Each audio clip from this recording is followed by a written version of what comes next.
तर नमस्कार मंडळी, आपलं सर्वांचं स्वागत आहे आपल्या यूट्यूब चॅनलवर. तर आज आपला डे 3 आहे आणि काल आपण ज्या स्ट्रॅटेजीवर अभ्यास केला, ती स्ट्रॅटेजी मी या व्हिडिओमध्ये पुढे सांगणार आहे. तर आपला हा व्हिडिओ नक्की शेवटपर्यंत बघा.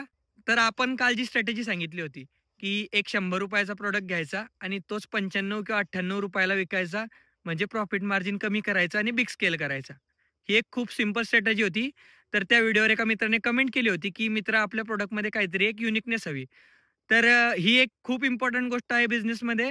आपण जो प्रॉडक्ट बिल्ड करतो किंवा लॉन्च करतो, तो मार्केटमध्ये अदर प्रॉडक्ट्सपेक्षा का डिफर करतोय आणि त्याची मार्केटमध्ये डिमांड काय आहे, हे आधी आपल्याला मार्केटमध्ये सिद्ध करावं लागतं. तर त्यासाठी महत्त्वाचं असतं मार्केटिंग व ब्रँडिंग. आपण एक सिंपलचं एक्झाम्पल घेऊया. तर मित्रांनो, आपल्या सगळ्यांना माहिती आहे की मार्केटमध्ये ॲपलचे प्रोडक्ट्स व आयफोन्स खूप महाग विकले जातात. तरी लोक ते का प्रेफर करतात? तर मित्रांनो, आयफोन हे फक्त स्मार्टफोन्स विकत नाहीत, तर ते लक्झरी व स्टेटस सेल करतात.